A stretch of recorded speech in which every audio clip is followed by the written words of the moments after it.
손가락 하나 까딱하지 않고 살아온 놈들은 절대 이해 못할 거야. 내 손바닥에 이 굳은 살 하나가 내 인생의 흔적이니까. 이재성은 창밖으로 내리는 비를 바라보며 혼잣말을 중얼거렸습니다. 72세, 평생을 몫으로 살아온 그의 손은 나무를 깎고 다듬은 흔적으로 거칠었습니다. 마치 그의 인생처럼요. 27년 전 아내가 세상을 떠났을 때 이재성은 38이었습니다. 11살 큰딸 서연과 8살 아들 준호를 데리고 혼자 남겨졌지요.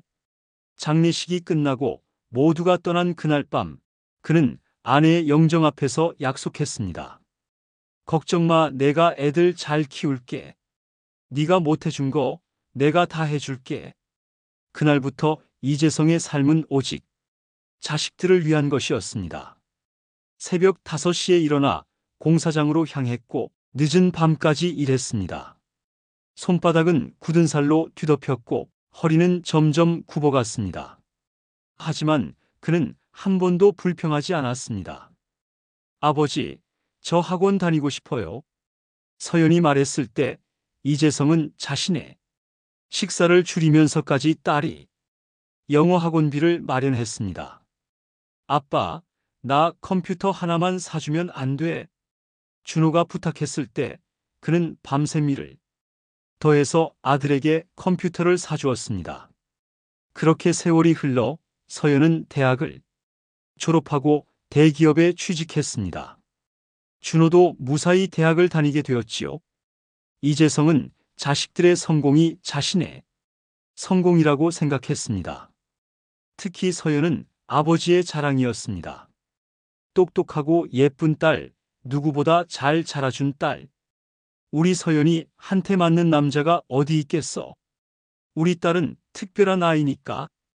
그런 서연이 어느 날 남자친구를 데려왔습니다. 최동현이라는 남자였죠.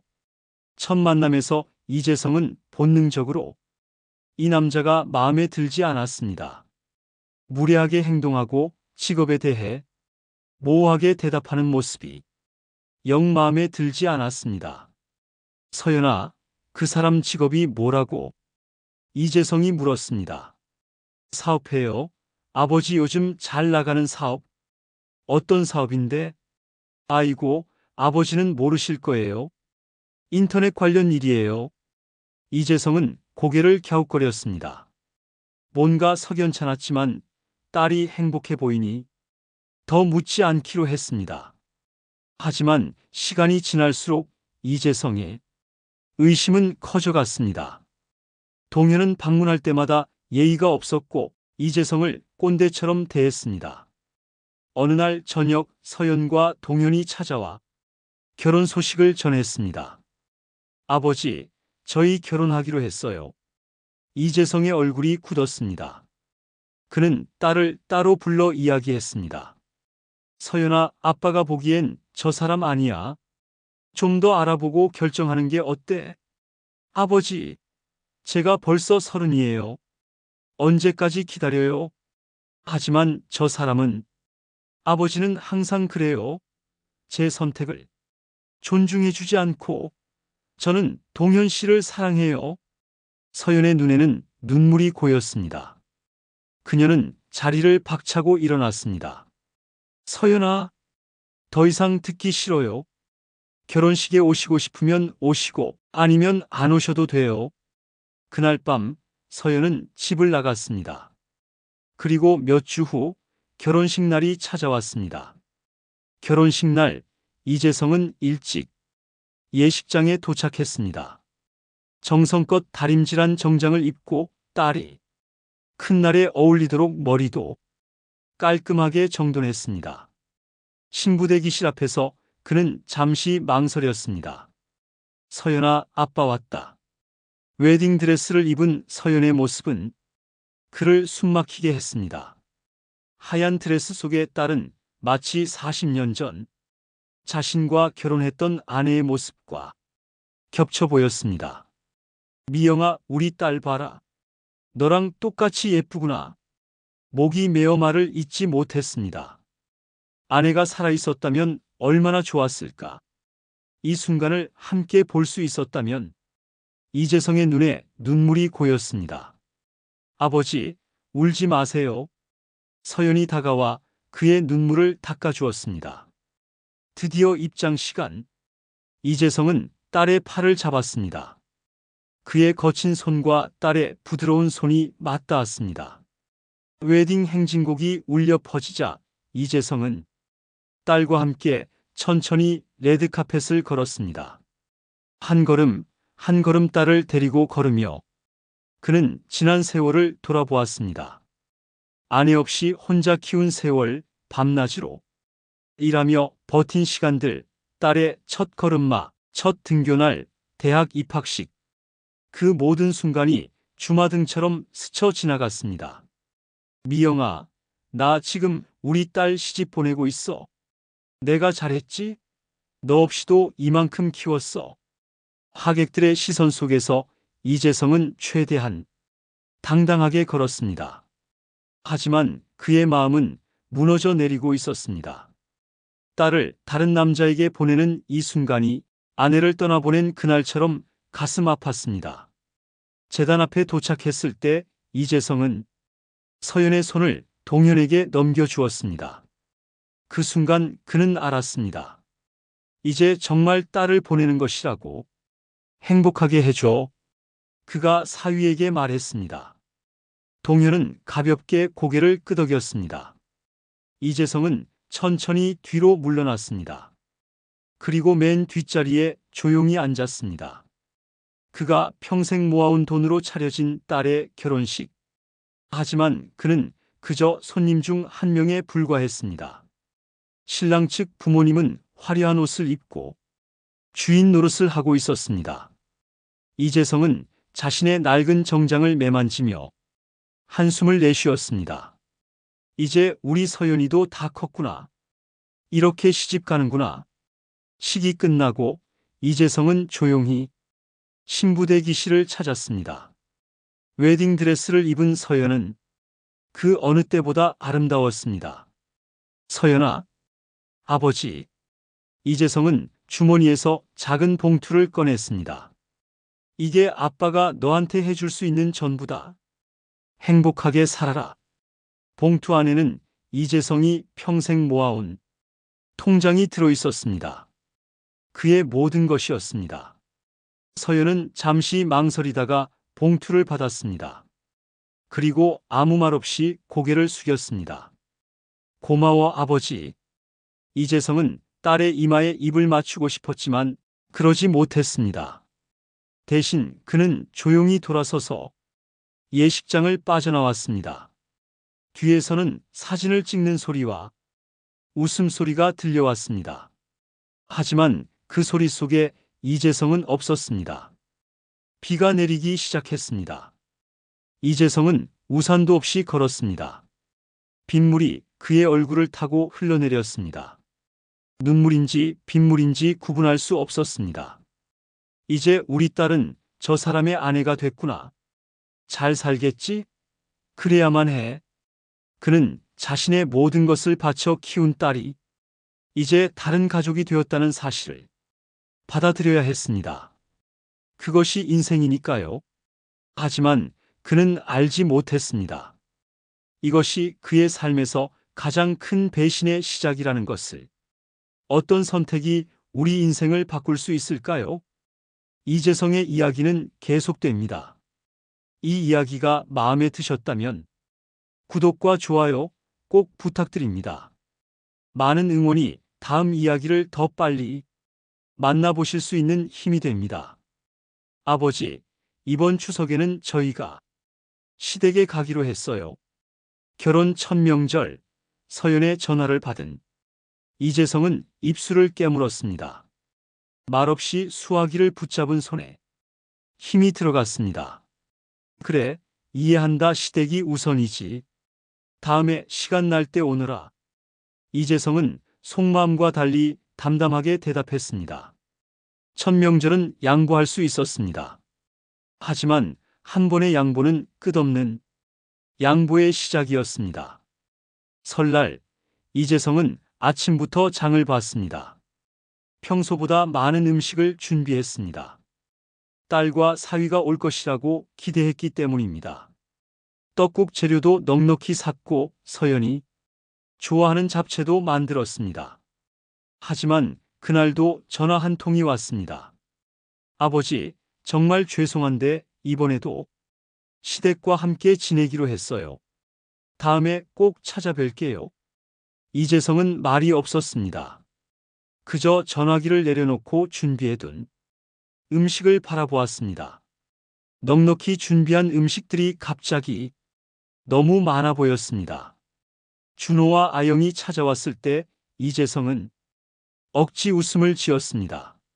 아이고, 우리 막내 왔구나. 어서 와라. 그날 밤 이재성은 혼자 소주를 마셨습니다. 술잔을 채우며 중얼거렸습니다. 미영아, 내가 뭘 잘못했냐? 나는 그저 딸이 보고 싶었을 뿐인데. 이재성의 생일도 마찬가지였습니다. 서연에게서 온 것은 문자 한 통이 전부였습니다. 아버지, 생신 축하드려요. 건강하세요. 차가운 문자에 이재성은 반응할 수 없었습니다. 무슨 말을 해야 할지 몰랐습니다. 그저 고맙다라는 짧은 답장을 보냈습니다. 시간이 흐를수록 연락은 더 뜸해졌습니다. 서연에게서 오는 연락은 필요한 일이 있을 때뿐이었습니다. 아버지, 저희 집 보증금 좀 보태주실 수 있어요? 나중에 꼭 갚을게요. 이재성은 망설임 없이 통장을 털었습니다. 퇴직금으로 모아둔 돈 2천만 원을 딸에게 보냈습니다. 하지만 돈을 보낸 후에도 서연은 찾아오지 않았습니다. 어느 날 이재성은 용기를 내어 직접 딸의 집을 찾아갔습니다. 처음 가보는 아파트였습니다. 초인종을 누르자 서연이 나왔습니다. 그녀의 표정이 굳어졌습니다. 아버지, 미리 연락도 없이 오시면 어떡해요? 그냥 지나가다 들른 거야. 얼굴 보고 싶어서. 서연은 마지못해 이재성을 집 안으로 들였습니다. 집 안은 화려했습니다. 고급스러운 가구들과 큰 TV가 눈에 띄었습니다. 집이 참 좋구나. 네. 아, 그런데 오늘 남편이 친구들이랑 약속이 있어서요. 아버지, 오래 계시긴 좀. 이재성의 가슴이 찢어지는 듯 했습니다. 그는 억지로 웃으며 일어섰습니다. 그래, 바쁘면 어쩔 수 없지. 나는 가볼게. 집을 나서는 길 현관벽에 걸린 사진들이 눈에 들어왔습니다. 서연과 사위의 결혼사진, 여행사진, 그리고 시댁과 함께 찍은 가족 사진들. 하지만 이재성의 모습은 어디에도 없었습니다. 문 밖에서 이재성은 갑자기 들려오는 대화의 발걸음을 멈췄습니다. 누구 왔었어? 사위의 목소리였습니다. 아버지가 갑자기 왔었어. 아, 진짜 불편하다. 장인어른은 왜 연락도 없이 와? 우리 집이 뭐 쉼터야? 나도 당황했어. 빨리 보내버렸어. 이재성은 그 자리에 얼어붙었습니다. 귀를 의심했습니다. 그의 딸이, 자신이 그토록 사랑했던 딸이 그를 빨리 보내버렸다고 말하는 것을 들었습니다. 비틀거리며 엘리베이터를 탔습니다. 숨이 막혔습니다. 가슴이 터질 것 같았습니다. 그날 이후로도 이재성은 변함없이 딸을 기다렸습니다. 명절마다 음식을 준비했고 생일이면 케이크를 사두었습니다. 하지만 서연은 오지 않았습니다. 때로는 서연의 SNS를 몰래 들여다보았습니다. 그곳에는 행복한 서연의 모습이 가득했습니다. 사위와의 여행 사진, 친구들과의 파티 사진, 심지어 시댁과 함께 찍은 가족 식사 사진까지. 요즘 시댁에서 주말마다 고기 파티예요. 부모님이 정말 잘해주셔서 너무 행복해요. 그 글귀 아래 이재성은 댓글을 남기려다 지웠습니다. 아빠도 보고 싶다. 라는 말이 목구멍까지 차올랐지만 차마 타이핑할 수 없었습니다. 준호와 아영은 이재성을 자주 찾아왔습니다. 주말이면 함께 식사를 하고 때로는 여행도 다녔습니다. 하지만 이재성의 마음 한켠에는 항상 서연의 빈자리가 있었습니다. 아버님, 저희랑 같이 사세요. 아영이 제안했습니다. 아니다. 내가 뭐하러 젊은 사람들 발목을 잡아. 난 이대로 좋아. 어느 날 밤, 이재성은 오래된 앨범을 꺼냈습니다. 서연의 어린 시절 사진들을 하나하나 넘겼습니다. 첫 돌 사진, 유치원 소풍 사진, 초등학교 입학식 사진. 그 속에는 항상 딸을 바라보는 이재성의 자랑스러운 눈빛이 담겨 있었습니다. 미영아, 내가 뭘 잘못했을까? 우리 딸이 왜 이렇게 변했을까? 창밖으로 비가 내리기 시작했습니다. 빗소리를 들으며 이재성은 눈을 감았습니다. 이제 그에게 남은 것은 빛바랜 추억뿐이었습니다. 이 이야기가 마음에 드셨다면 구독과 좋아요 부탁드립니다. 여러분의 응원이 다음 이야기를 더 빨리 만나보실 수 있는 힘이 됩니다. 이재성은 그날 아침부터 느꼈습니다. 몸이 무겁고 뼈마디가 욱신거렸습니다. 창밖으로는 검은 구름이 몰려들고 있었습니다. 비가 오려나 보다. 마트에 다녀와야 했습니다. 냉장고는 거의 비어 있었고 벌써 며칠째 라면으로 끼니를 때우고 있었으니까요. 점퍼를 걸치고 현관문을 열자 습한 공기가 얼굴에 달라붙었습니다. 우산이라도 가져갈 걸. 하지만 이미 집을 나선 후였습니다. 돌아가기 귀찮아 그냥 걸음을 옮겼습니다. 마트까지는 10분 정도 걸었습니다. 가는 동안 하늘은 점점 더 검게 변했습니다. 마트에서 장을 보는 동안 빗방울이 떨어지기 시작했습니다. 처음엔 가벼운 소나기였습니다. 하지만 계산대에 서 있을 때쯤엔 빗소리가 지붕을 두드리는 소리가 요란했습니다. 아이고, 비가 많이 오네요. 할아버지, 우산 없으시죠? 계산원이 걱정스러운 표정으로 물었습니다. 괜찮소, 조금 맞으면 어때? 이재성은 씩씩하게 대답했지만 마트 출구에 서서 쏟아지는 빗줄기를 보니 걱정이 됐습니다. 하지만 어쩔 수 없었습니다. 비닐봉지를 단단히 쥐고 비를 맞으며 집으로 향했습니다. 빗줄기는 점점 더 거세졌습니다. 금세 옷은 흠뻑 젖었고 신발 속으로 물이 들어와 양말까지 축축해졌습니다. 아파트 단지가 보이자 안도의 한숨이 나왔습니다. 좁은 골목길로 들어섰을 때였습니다. 발밑이 미끄러웠습니다. 갑자기 중심을 잃고 이재성은 넘어졌습니다. 몸이 공중에 뜬 듯한 느낌, 그리고 바닥에 세게 부딪히는 충격. 아! 날카로운 통증이 허리와 갈비뼈를 관통했습니다. 숨을 쉴 때마다 칼로 찌르는 듯한 고통이 밀려왔습니다. 그는 그대로 비를 맞으며 누워 있었습니다. 비닐봉지 속 물건들은 바닥에 흩어졌고 우유팩이 터져 하얀 액체가 빗물과 섞여 흘러갔습니다. 살려주세요, 누가 좀. 목소리가 잘 나오지 않았습니다. 주변에는 비를 피해 지나다니는 사람도 없었습니다. 이재성은 고통 속에 몸을 일으키려 했지만 허리가 말을 듣지 않았습니다. 이대로 죽는 건가? 순간 머릿속에 서연의 얼굴이 떠올랐습니다. 죽으면 딸이 울어줄까? 10분이 지났을까? 무거운 발소리가 들려왔습니다. 저기 사람이 쓰러져 있어요. 여자의 목소리였습니다. 곧 누군가 이재성 곁으로 다가왔습니다. 할아버지, 괜찮으세요? 정신이 있으세요?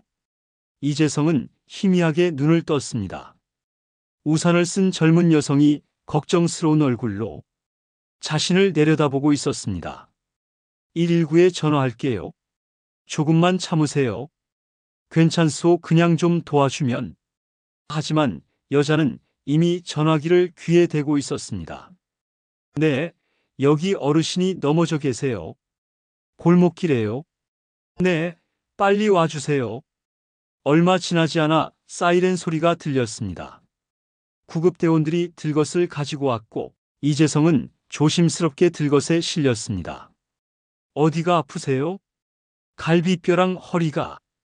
꼼짝 말고 가만히 계세요. 금방 병원에 도착합니다. 구급차 안에서 이재성은 통증을 참으며 문득 생각했습니다. 내가 죽으면 누가 알까? 그리고 떠오른 것은 아들 준호의 얼굴이었습니다. 아들한테 연락해 주세요. 준호. 급하게 전화번호를 불러주었습니다. 구급대원이 대신 전화를 걸었습니다. 병원에 도착하자 의사들이 달려왔습니다. 엑스레이를 찍고 검사를 했습니다. 진단은 갈비뼈 2대 골절과 허리 인대 파열이었습니다. 할아버지, 당분간 움직이시면 안 됩니다. 입원하셔야 해요. 이재성은 한숨을 쉬었습니다. 병실에 혼자 누워 있는데 문이 벌컥 열렸습니다. 아버지! 준호와 아영이 급하게 뛰어들어왔습니다. 두 사람 모두 비에 젖은 채였습니다. 소식 듣자마자 바로 왔어요. 괜찮으세요? 준호의 눈에는 눈물이 고여 있었습니다. 아영은 이재성의 이마에 손을 대며 열이 있는지 확인했습니다. 괜찮다, 넘어진 것뿐이야. 너희 가게는? 가게고 뭐고 문 닫았어요. 아버지가 더 중요하죠. 아영이 말했습니다. 그녀는 수건으로 이재성의 머리를 닦아주었습니다. 서연이한텐 연락했니? 준호와 아영이 서로 눈빛을 교환했습니다. 잠시 침묵이 흘렀습니다. 연락했어요. 하지만 준호가 말을 꺼내기 어려워했습니다. 말해봐, 괜찮아? 누나가 지금 일본에 있대요. 여행 갔다고. 이재성의 가슴에 무거운 돌이 얹혀지는 느낌이었습니다. 물론 그럴 수도 있다고 생각했습니다. 하지만 아버지가 다쳤다는데 바로 오지 않는다는 사실이 가슴을 아프게 했습니다. 그래, 여행이면 어쩔 수 없지. 목소리를 담담하게 유지하려 했지만 떨리는 것을 숨길 수 없었습니다. 준호는 아버지의 손을 꼭 잡았습니다. 걱정 마세요. 제가 있잖아요. 아영이도 있고 저희가 간호할게요. 이재성은 고개를 끄덕였습니다. 감사했습니다. 적어도 아들이 있어 다행이라고 생각했습니다. 그날 밤 준호는 병실에서 잤습니다. 아영은 집에 가서 이재성의 옷과 필요한 물건들을 가져왔습니다. 두 사람은 번갈아가며 이재성을 간호했습니다. 준호야, 너희 일도 있을 텐데 괜찮겠니? 가게는 며칠 쉬어도 괜찮아요. 손님들이 다 이해해 주실 거예요. 준호 부부는 작은 분식집을 운영했습니다. 그다지 수입이 많은 것은 아니었지만 둘이서 성실하게 일하며 살아가고 있었습니다. 다음 날 아침 준호가 통화하는 소리에 이재성이 눈을 떴습니다. 누나, 아버지가 많이 다치셨다고. 갈비뼈 골절이야. 잠시 침묵이 흐른 뒤 준호의 목소리가 다시 들렸습니다. 뭐라고? 지금 돌아올 수 없다고? 아니, 누나. 아버지가. 준호의 목소리가 점점 격앙되었습니다.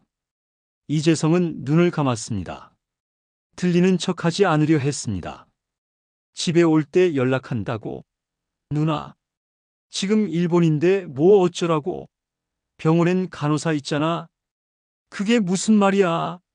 준호가 전화를 끊고 한숨을 내쉬었습니다. 이재성은 여전히 눈을 감고 있었습니다.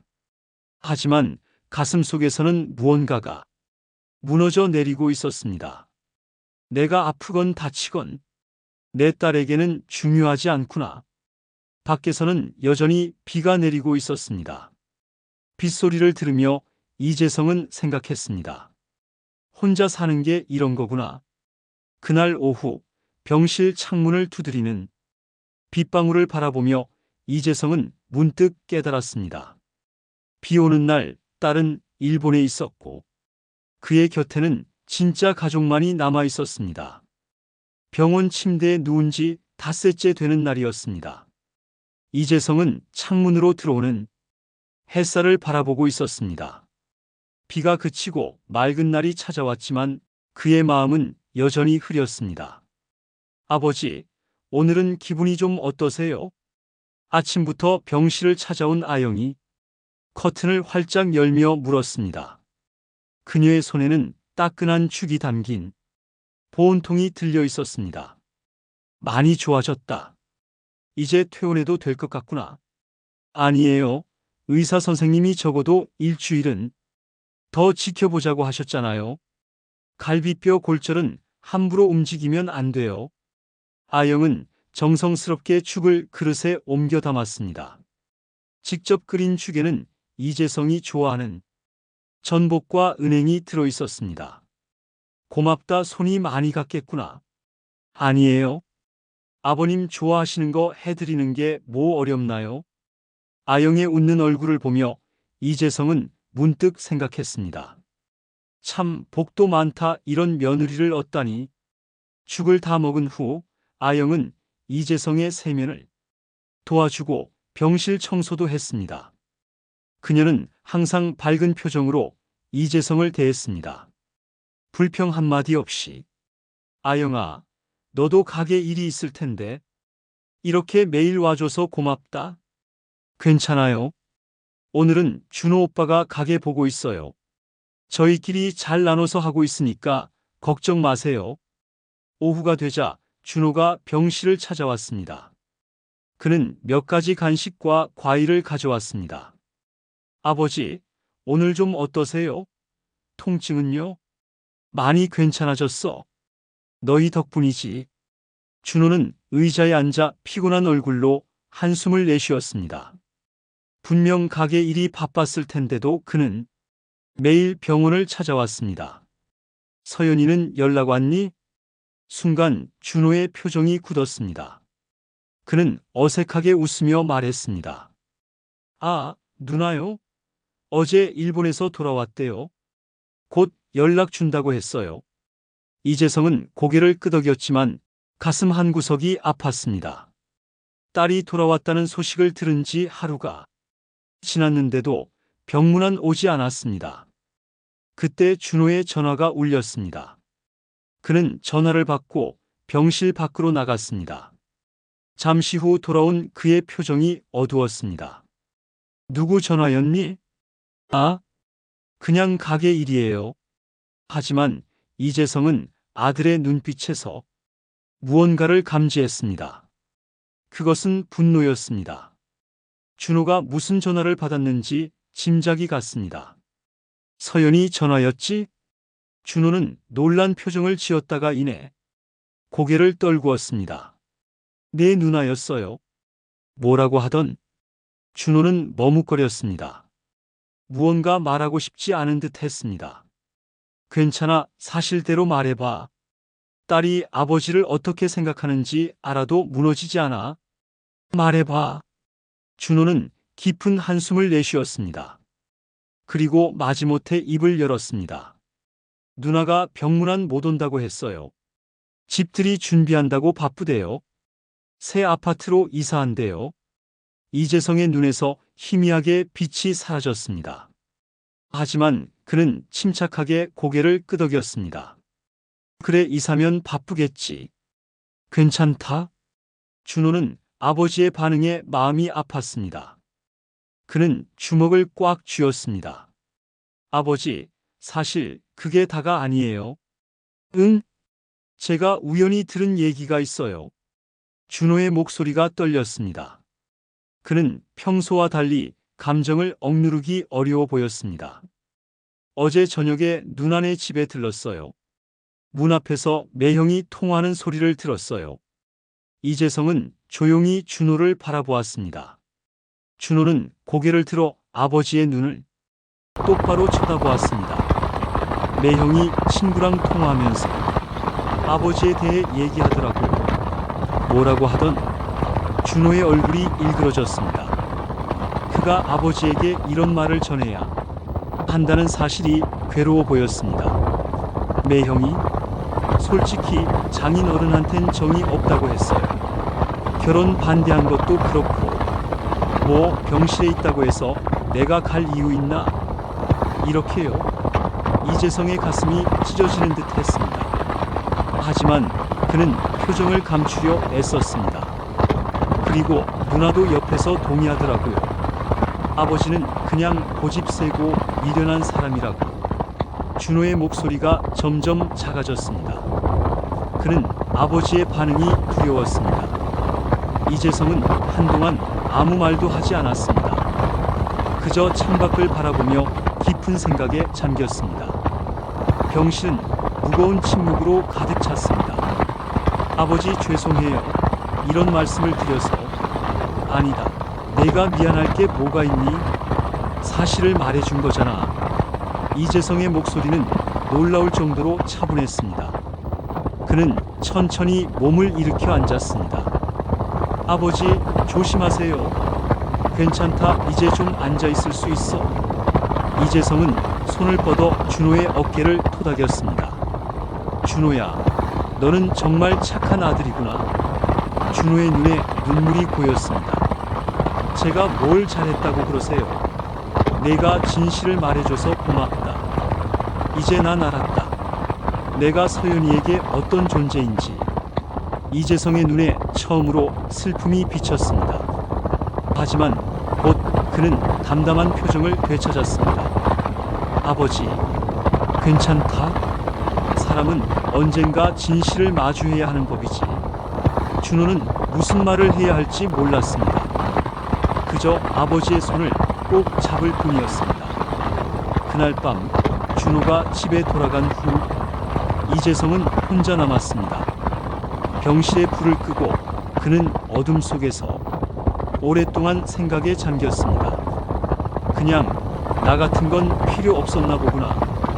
가슴이 저며오는 듯 했습니다. 평생 자식을 위해 살았는데 딸에게. 자신은 그저 고집세고 미련한 노인일 뿐이었습니다. 창밖으로 달빛이 비쳐들었습니다.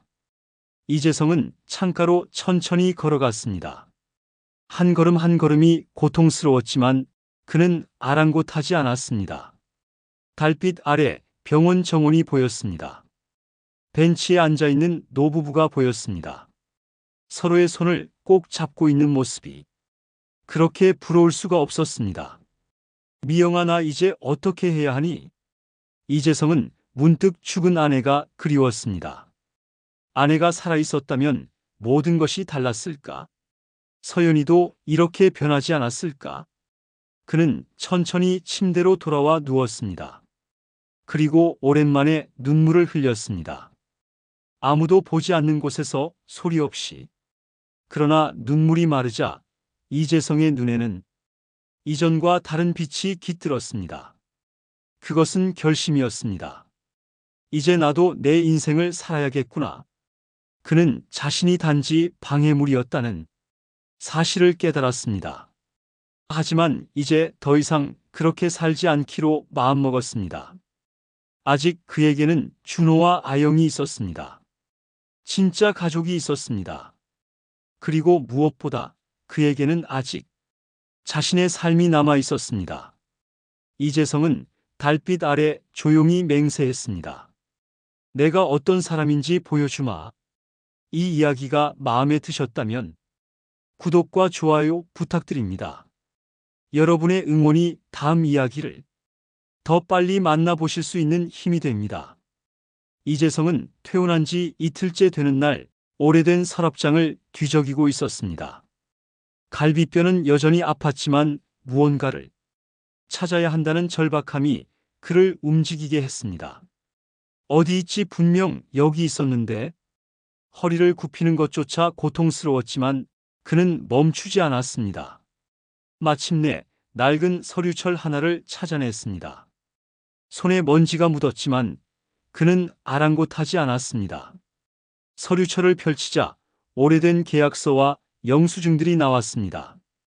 그 중에서 그가 찾던 것은 20년 전 친구 박종철과 함께 투자했던 땅 문서였습니다. 있다. 낡은 등기권리증과 계약서를 꺼내 들었습니다. 당시에는 별같이 없어 보이던 교회의 작은 땅이었습니다. 친구가 제안한 공동 투자였지만 종철이 몇 년 후 사업 실패로 자신의 지분을 이재성에게 넘기고 떠났습니다. 그 후로 이재성은 그 땅에 대해 거의 잊고 지냈습니다. 이 땅이 아직도 내 이름으로 되어 있었구나. 등기부등본을 확인하자 땅은 여전히 그의 이름으로 등록되어 있었습니다. 재산세 고지서도 매년 왔지만 금액이 미미해 별 생각 없이 내왔던 것뿐이었습니다. 이재성은 전화기를 들었습니다. 오랜 지인인 부동산 중개사 김 대표에게 전화를 걸었습니다. 여보세요, 김 사장? 나 이재성이네. 아이고, 이 사장님. 오랜만입니다. 건강은 어떠세요? 그냥 그렇지 뭐. 듣자 하니 용인 개발 소식이 있다던데. 네, 요즘 그쪽이 핫하죠. 재개발 확정되면서 땅값이 미쳤어요. 왜 물으시는데요? 내가 옛날에 거기 땅이 조금 있었거든. 기억나나? 박종철이랑 같이 샀던. 전화기 너머로 잠시 침묵이 흐른 후 김 사장의 흥분된 목소리가 들려왔습니다. 혹시 기흥 쪽 땅 말씀하시는 거예요? 그거 아직도 갖고 계셨어요? 아마도 등기권리증을 방금 찾았어. 이 사장님, 그 땅이 지금 개발 예정지 한가운데예요. 작년에 재개발 지역으로 지정됐어요. 이재성의 심장이 빠르게 뛰기 시작했습니다. 그게 무슨 말이야? 지금 그 땅이 얼마짜리라는 거야? 정확한 건 봐야 알겠지만 그 위치면 최소 30억은 넘을 겁니다. 바로 오시겠어요? 제가 시세 조사해 놓을게요. 이재성은 전화를 끊고 한동안 멍하니 앉아 있었습니다. 30억. 그의 평생 벌어온 돈의 몇십 배에 달하는 금액이었습니다. 미영아 하늘에서 도와준 거니? 아내의 사진을 바라보며 중얼거렸습니다. 그는 천천히 일어나 옷을 갈아입었습니다. 부동산으로 가기 전에 먼저 들러야 할 곳이 있었습니다. 법무사 사무실에서 이재성은 자신의 모든 재산 상황을 점검했습니다. 땅뿐만 아니라 그동안 모아온 퇴직금과 저축액 그리고 작은 아파트까지 이 모든 걸 정리하고 싶습니다. 법무사는 고개를 끄덕였습니다.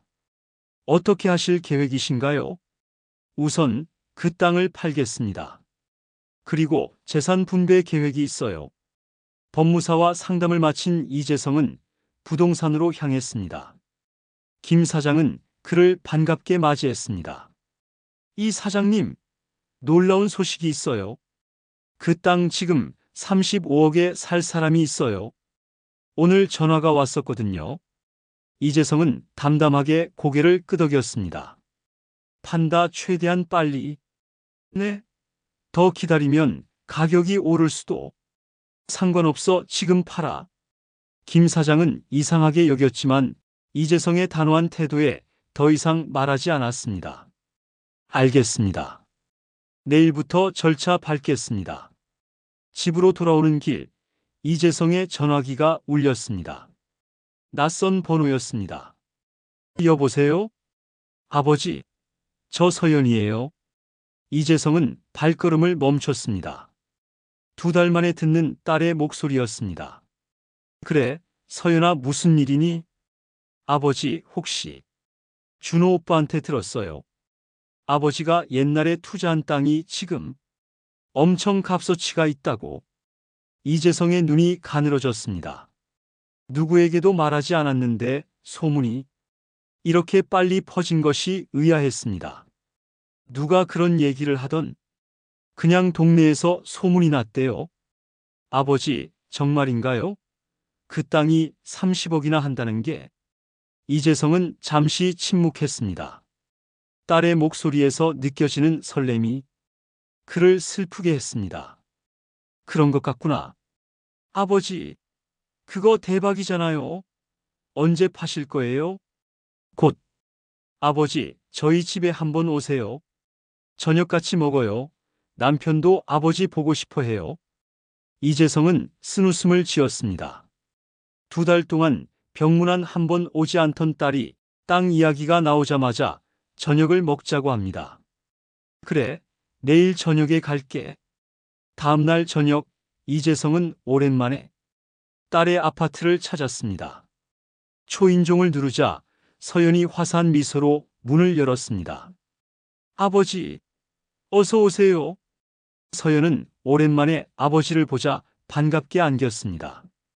이재성은 어색하게 딸의 등을 토닥였습니다. 집 안으로 들어서자 사위가 공손하게 인사했습니다. 장인어른, 안녕하세요. 오랜만에 뵙네요. 건강해 보이셔서 다행입니다. 이재성은 사위의 변한 태도가 우습게 느껴졌지만 아무 말 없이 고개만 끄덕였습니다. 저녁 식사는 풍성했습니다. 서연이 정성껏 준비한 음식들이 테이블 위에 가득했습니다. 아버지, 많이 드세요. 제가 아버지 좋아하시는 거 다 준비했어요. 이재성은 묵묵히 밥을 먹었습니다. 가족처럼 화기애애한 분위기였지만 그는 마음속으로 슬픔을 삼켰습니다. 식사를 마친 후 사위가 조심스럽게 말을 꺼냈습니다. 장인어른, 용인동 땅 이야기 들었습니다. 정말 대단하세요. 그렇게 좋은 땅을 보셨다니. 이재성은 천천히 찻잔을 내려놓았습니다. 운이 좋았지. 그럼 앞으로 계획이 있으신가요? 그 돈으로 뭐 하실 건지. 서연이 사위의 말을 끊었습니다. 여보, 그런 말씀 드리면 실례지. 아버지, 정말 죄송해요. 그동안 자주 찾아뵙지 못해서. 이재성은 담담하게 대답했습니다. 괜찮다, 너희도 바쁜 삶이 있으니까. 서연은 아버지의 손을 잡았습니다. 아버지, 이제라도 자주 찾아뵐게요. 같이 여행도 가요.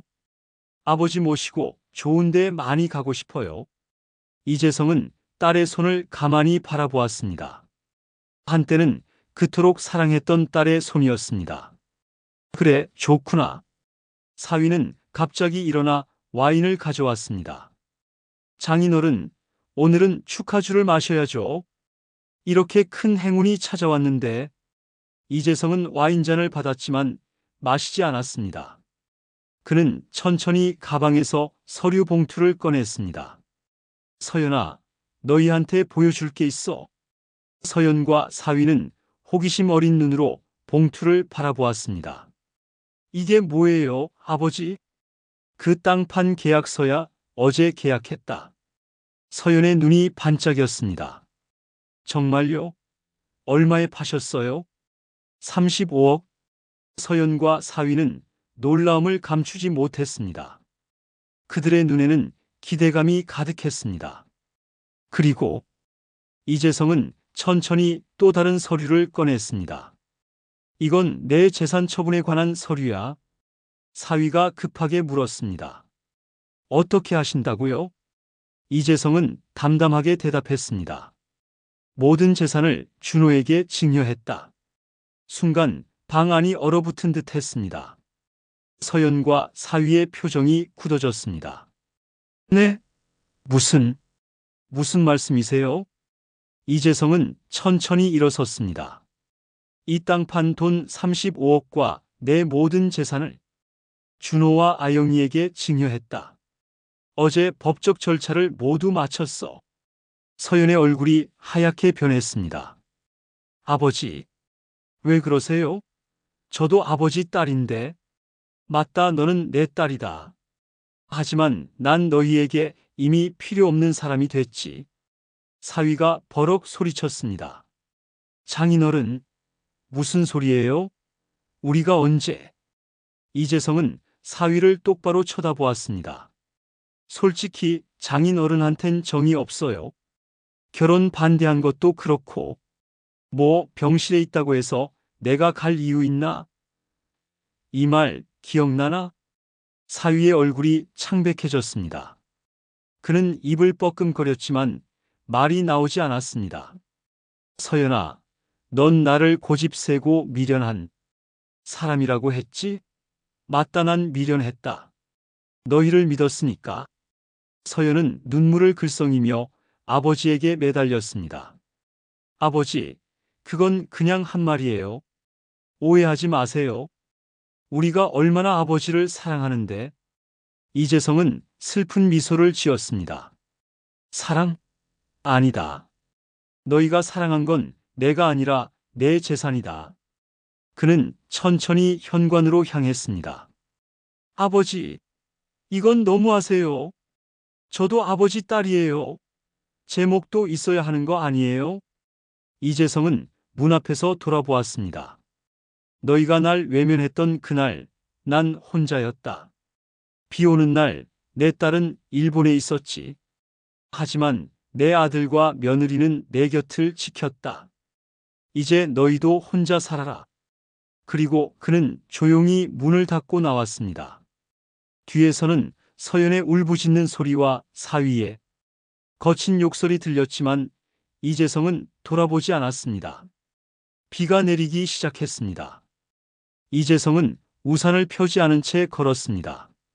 하지만 이번에는 눈물이 아니었습니다. 그의 얼굴에는 오랜만에 평화로운 미소가 번졌습니다. 미영아, 내가 제대로 했지? 비를 맞으며 이재성은 새로운 삶을 향해 걸어갔습니다. 이재성이 딸의 집을 나온 그날 밤, 서울은 폭우에 잠겼습니다. 하늘에서 쏟아지는 빗줄기는 마치 누군가의 울음처럼 격렬했습니다. 아버지! 서연은 현관문 앞에서 무릎을 꿇고 울었습니다.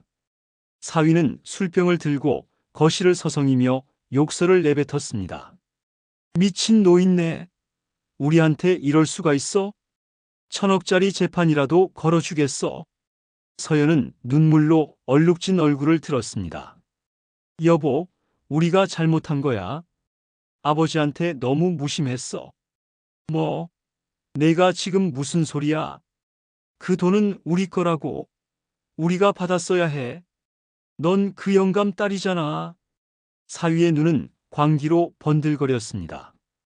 그는 서연에게 다가가 소리쳤습니다. 네가 그렇게 애교 떨고 잘해줬으면 그 돈은 우리 거였을 거야. 이게 다 네 불찰이라고. 서연은 충격에 빠져 남편을 바라보았습니다. 그녀는 처음으로 남편의 진짜 모습을 보는 것 같았습니다. 다음 날 아침 사위는 변호사를 만나러 갔습니다. 그는 장인의 재산 증여가 무효라는 소송을 준비하기 시작했습니다. 하지만 법적으로 흠잡을 데 없는 절차였습니다. 이재성은 모든 것을 완벽하게 준비해 두었습니다. 며칠 후 더 큰 문제가 터졌습니다. 서연과 사위가 계약한 새 아파트 분양사에서 연락이 왔습니다. 최동현님, 중도금 납부 기한이 지났는데 입금이 안 됐네요. 사위는 당황했습니다. 그들은 장인의 땅 판 돈을 기대하고 이미 큰 아파트를 계약해 두었습니다. 중도금만 해도 1억이 넘었습니다. 일주일만 더 기다려 주시면 안 될까요? 죄송합니다만 이미 2번이나 연장해 드렸잖아요. 더 이상은 어렵습니다. 계약 해지하시겠어요? 사위는 이를 악물었습니다. 계약금 5천만 원은 이미 날아갔습니다. 상황은 점점 악화되었습니다. 사업이라고 과시하던 사위의 일은 사실 불안정한 주식 투자였고 큰 빚을 지고 있었습니다. 장인의 땅 판 돈으로 모든 걸 해결하려던 계획이 무너지자 빚쟁이들이 몰려들기 시작했습니다. 동현 씨, 그 돈 언제 갚을 거예요? 더 이상 기다릴 수 없어요. 압박이 심해지자 사위는 점점 폭력적으로 변했습니다. 술에 취해 서연에게 소리를 지르고 물건을 던지기 시작했습니다. 다 니네 아버지 때문이야. 그 노인네만 아니었으면 우리는 지금쯤 부자였다고. 서연은 처음으로 자신이 얼마나 잘못된 선택을 했는지 깨달았습니다.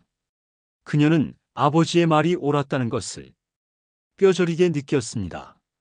한편 이재성은 새로운 삶을 시작했습니다. 그는 준호와 아영에게 큰 상가 건물을 사주었고 그들의 분식집은 프랜차이즈로 확장됐습니다. 세 사람은 함께 강원도의 아름다운 전원주택을 지었습니다. 아버지, 정말 여기서 사실 거예요? 준호가 완공된 집을 보며 물었습니다. 그래, 여기서 너희와 함께 살고 싶구나. 괜찮겠니? 아영이 웃으며 이재성의 손을 잡았습니다. 저희한테는 영광이죠. 아버님이랑 같이 살 수 있다니 얼마나 좋아요. 이재성은 오랜만에 마음의 평화를 찾았습니다. 자신을 진심으로 아끼는 가족들과 함께하는 시간은 그에게 새로운 행복을 가져다 주었습니다. 그러던 어느 날 비가 내리는 오후였습니다. 초인종 소리에 이재성이 문을 열었습니다. 현관 앞에는 초췌한 모습의 서연이 서 있었습니다. 아버지. 서연의 얼굴은 헬쑥했고 눈 밑에는 다크서클이 짙게 내려앉아 있었습니다. 그녀의 팔에는 멍이 들어 있었습니다. 서연아. 이재성은 딸을 보는 순간 마음이 아팠습니다. 아무리 미워도 그녀는 여전히 그의 딸이었습니다. 들어오렴. 서연은 떨리는 발걸음으로 집 안으로 들어왔습니다. 준호와 아영도 서연을 보고 놀랐지만 아무 말 없이 물을 가져다 주었습니다. 아버지, 저 정말 죄송합니다. 서연의 목소리는 흐느낌으로 가득했습니다. 남편이 사업 실패로 큰 빚을 졌어요.